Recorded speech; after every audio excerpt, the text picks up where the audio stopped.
Now that you are in a deep trance, we are going to make a change to you, or reinforce the change if it has already been made.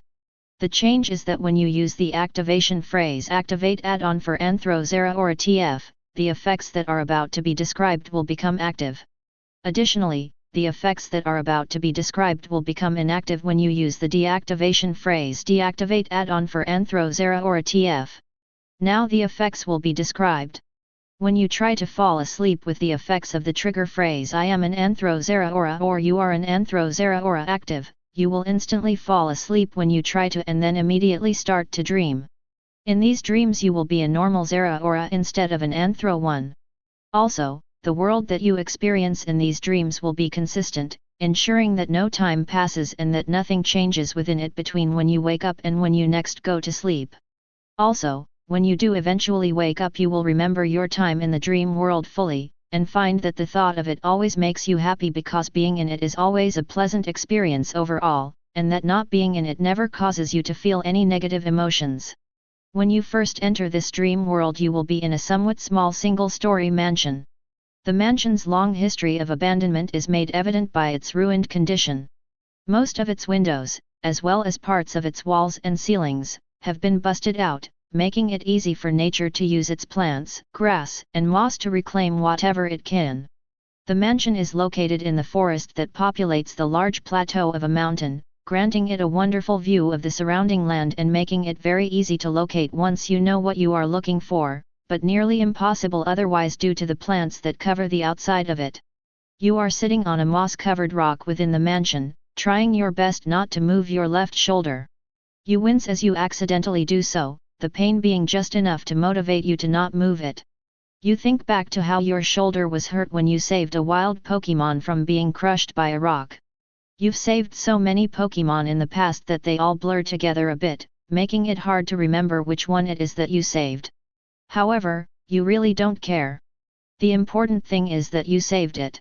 As you start to drift off into a daydream your mind is re-anchored with the realization that at the rate your shoulder is healing, it should be fine tomorrow. In fact, there is even a small chance that it could finish healing today.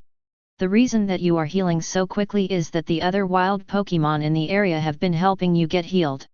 At first you refused their help not wanting to be a burden, but when you realized just how badly you were actually hurt you caved and accepted their aid. You hear footsteps nearby and look towards the little that remains of the mansion's front door to see a few small Pokémon standing outside of it. They are carrying some berries, most of which are citrus and oran berries, and give them to you when you walk over. It isn't much, but it keeps you from having to risk hurting your shoulder more when collecting food, and the thought that they went through the work of collecting berries just for you also makes you feel better in a way that no amount of food could. You thank the Pokémon for bringing you the berries and expect them to leave because they find being in the presence of such a powerful Pokémon to be rather scary, even if they know that you will bring them no harm. However, they seem a little more confident this time and decide to keep you company as you eat, something which you greatly appreciate. As you are eating the berries the smallest of the Pokémon asks you what you do in the forest.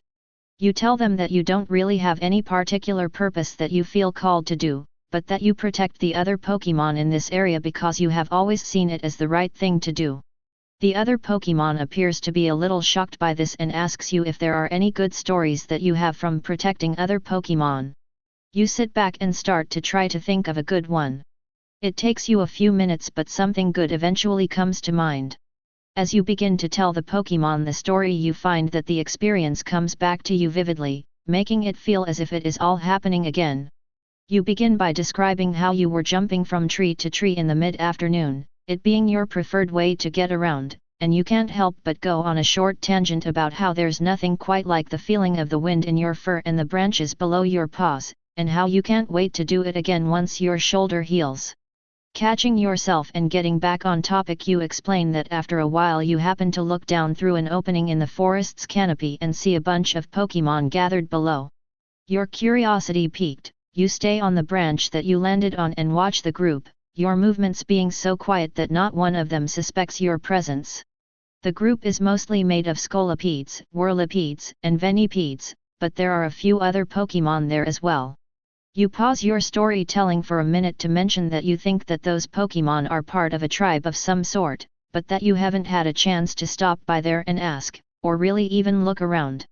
Picking up where you left off, you tell them that you watched the gathering for a few minutes, but sensed that some Pokemon were distressed and immediately took off in their direction. As you are telling this, you think about your ability to sense when Pokemon are distressed. You don't know how it works, but you do know that injuries interfere with this ability because you haven't been able to sense distressed Pokemon since you got hurt. However, you are completely confident that your ability will come back once your shoulder finishes healing. Not letting these thoughts disrupt your narration, you tell them that while it was starting to get dark, you weren't worried about it because you can produce light with your electricity. As you say this, you start to build up electricity in your tail, causing it to spark and glow. Just as you hoped, the other Pokemon are fascinated by this, so you give them a few moments to watch it before picking up where you left off. After a few minutes of searching, you spot the distressed Pokemon, a few Cottony and Pichus, being attacked by a small pack of Houndours. As you jump down from the canopy, you notice how the setting sun has turned the sky a fiery shade of red and the forest into no more than a bunch of black masses. You know that you'll be fine, but the other Pokemon might need help staying safe after this is over. However, these thoughts leave your mind for the time being as you slam into the ground between the two groups of Pokemon. They both jump back at the sudden appearance of such a bright and clearly powerful Pokemon. Then, with fear clouding its thoughts, one of the Houndours headbutts you, but it doesn't even hurt in the slightest. You look back at the Pokemon that were distressed and tell them to run, and they hesitantly do so. As the other Pokemon are running off, you look back towards the Houndours, whose faces make their fear and intimidation clear. You tell the group of Houndours that they should not pick fights with other Pokemon, and that if they want to, they will have to go through you first. As you are saying this, they start to slowly back away before breaking out into a full sprint away from you. With the Houndours gone, you stop producing light with your electricity and sit down for a few minutes to see if they come back. When none of them do, you start producing light again and head in the direction that the other Pokemon ran in. You eventually find them in an opening with a small pond, the blue lightning that arcs across your fur lighting up the oil-black water that the night has filled it with. All of the Pokemon seem to notice you at the same time and thank you for protecting them. You tell them that it isn't a problem and tell them that it is the least you could do since you didn't have anything planned anyway. The Pokemon then thank you again and set up a little camp in the opening. You offer to watch over the camp for the night in case the Houndours come back, but they tell you that they have a friend with them. You then notice a Wartortle that is presumably their friend swimming in the pond. You're surprised that you didn't notice it when you entered the clearing, but also happy that they have someone protecting them. The Wartortle explains to you that they had been playing in the forest with the other Pokemon but accidentally wandered too far away from them. They knew that there was no practical way to find the other Pokemon in a forest so large, so they went to this clearing and waited for the other Pokemon to return. You tell the Wartortle that mistakes happen and that you didn't mind helping out, so no harm done. The Wartortle then asks you if you have a place to stay and you tell them that you don't really. They tell you that there is an old building just a little bit to the east of where you are right now, and that it should be mostly safe there. You thank them and start heading in that direction. And that is how I found this place, you say to the Pokemon as you conclude your story. The Pokemon that asked you for a story before asks if that is how you hurt your shoulder, but you say no, telling them that that is a story for another day. While you tell them this, you notice that you don't feel any pain in your shoulder anymore, it's completely healed. The Pokemon that seems to be interested in your stories asks you if they can come back from time to time to accompany you, and you gladly say of course. After hearing you say this, they run off in an excited hurry, and another one of the Pokemon tells you not to mind them, they are just a kid and they like to tell their friends about the adventures that they go on. You tell them that it isn't a problem and that you would actually like to have some company during the day because there isn't much to do around here. After you are done talking, the Pokemon thank you for entertaining them and quickly go to catch up with the Pokemon that had run off a few moments ago. After that happens, your actions will be your own instead of being predetermined. However, there are a few limitations. The first is that when you fight a Pokemon, you will always give them a berry after you defeat them so that they can get healed.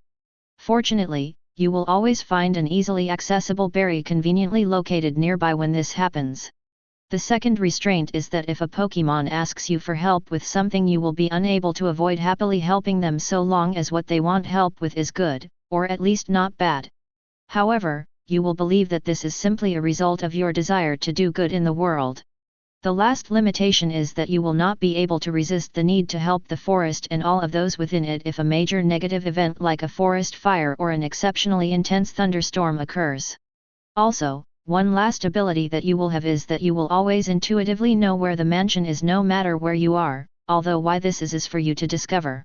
Finally, the effects of this hypnosis file will become inactive if they are a risk to your physical body or your well-being, if they are a risk to your social or professional life, if there is an emergency that they would prevent you from dealing with to the best of your abilities, or if they are a risk to your mental health. Also, any effect of this hypnosis file that was an issue will become active again once it no longer will be one. Additionally, you will never find this hypnosis file or the effects of it even slightly addicting. Now you have the ability to enter into part of a dream world, and have a whole forest to explore because of it. I wonder what you will find hidden within its leaves and what stories you will tell. This session is almost over, so goodbye, and have fun.